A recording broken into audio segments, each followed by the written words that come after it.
Hello les lover, j'espère que vous allez bien. Je vous retrouve aujourd'hui pour le bilan de mes acquisitions du mois de février 2022.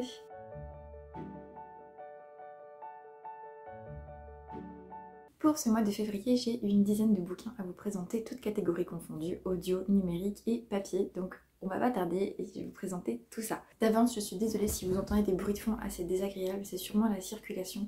Mais j'ai remarqué en fait qu'en utilisant le micro, on captait beaucoup moins bien le son de ma voix, donc j'essaie d'arranger ça, mais pour l'instant voilà, aujourd'hui je fais sans et j'espère que ça passera quand même. Je vais comme d'habitude commencer par le format numérique et même par le format audio. J'ai pris un livre au mois de février en format audio, il s'agit de Vercotage, tome 2 de Lucie Daniels, donc Un hiver inoubliable à Vercotage. Que j'ai déjà lu d'ailleurs et je vous en parlerai parce que j'avais bien aimé le tome 1, le tome 2 étant disponible, je l'ai pris et ça a été une très chouette découverte, donc je vous en parlerai dans le bilan lecture la semaine prochaine. En format numérique ensuite, j'ai fait 4 emprunts avec l'abonnement Kindle, dont 2 suites que j'avais pas forcément prévu de me prendre tout de suite, mais j'ai lu le tome 1 et j'ai absolument voulu avoir la suite tout de suite. Suite. Le premier, c'est le tome 2 de L'âme des prédateurs de Anne Rivière, donc Eau sombre, que j'ai aussi énormément apprécié. Je l'ai lu le dernier jour de février et cette série elle est vraiment trop bien, il faut vraiment que vous vous penchiez dessus, je vous en parlerai. J'ai lu le tome 1 et 2 pendant le mois de février, donc je vous en parlerai, mais mon avis risque d'être dithyrambique. Et dites-vous que c'est largement mérité parce qu'elle a reçu le prix des étoiles Librinova section imaginaire, il me semble, et vraiment, il faut lire cette série, elle est tellement bien, donc voilà. Et la deuxième suite que j'ai prise, c'est la suite de Blanche comme sang, donc tome 2, Les poisons de la mer de G.A. Colson. J'ai lu pareil le tome 1 et il m'a pas fallu longtemps avant de me dire Charlène, il faut que tu lises la suite parce qu'on t'a laissé sur une fin de tome 1, il faut absolument avoir la suite. Donc pareil, j'ai lu les tomes 1 et les tomes 2 de cette série historique en février et je vous parlerai de tout ça dans le prochain bilan lecture. Mais franchement, ça a été une très chouette aventure. Et d'ailleurs, si vous remarquez, les 2 livres que je viens de vous présenter étaient en auto-édition. Et c'est pareil pour les 2 autres que j'ai empruntés, que je n'ai pas encore lus. Le premier, c'est Define Zone, je crois, tome 1, Hot Chocolate Makes Everything Better, de Jupiter Phaéton. Ceux qui me suivent, vous savez que j'ai déjà essayé 2 livres de cet auteur et que ça n'a pas forcément fonctionné, mais jamais 203, on va essayer une dernière fois, on verra bien ce que ça donne, parce que c'est vrai que je vois passer dans l'abonnement Kindle et sur Amazon, je vois beaucoup passer les livres de Jupiter Phaéton, donc je vais lui donner encore une chance et on verra bien ce que ça donne. Ça me coûte rien en tout cas d'essayer, donc à voir.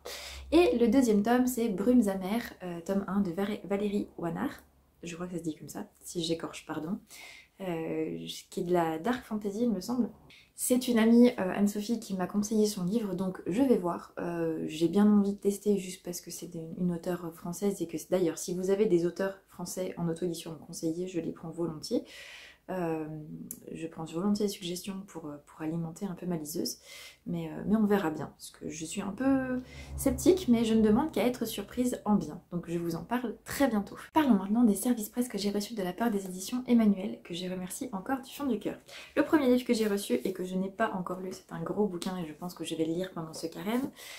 Il s'agit de L'art de la prière, 50 méthodes éprouvées pour faire l'expérience de Dieu, de Xavier Accart. Donc effectivement, aux éditions de l'Emmanuel. Donc je suis très curieuse de lire ce livre parce que voilà, la prière pour moi est parfois un petit peu difficile, surtout depuis l'arrivée de notre fille. J'ai plus de difficultés à me concentrer, tout ça. Donc je me dis que peut-être ça peut redonner un souffle à ma prière. Et quelle meilleure période que le carême, que cette montée vers Pâques pour lire ça. Donc j'espère apprécier et je vous en parle de toute façon très bientôt.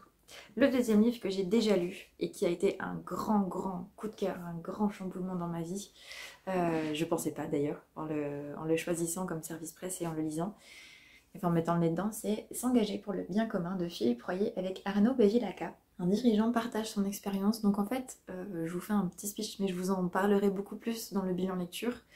C'est simplement Philippe Royer, voilà, qui est originaire d'une famille d'agriculteurs, qui a monté un peu les échelons professionnellement, et en fait il explique que chacun doit trouver sa place pour œuvrer pour le bien commun, qui doit effectivement prendre un peu des risques et puis arrêter de vouloir montrer une vitrine. Et effectivement, chacun est appelé à découvrir ses vrais talents et à vrai, en fait, c'est comme ça qu'on œuvrera pour le bien commun et qu'on arrivera à faire du bien autour de nous, c'est quand on sera vraiment à sa place et qu'on œuvrera vraiment avec ce pourquoi on est fait, en ayant vraiment trouvé sa vocation. Et ce livre m'a vraiment beaucoup parlé.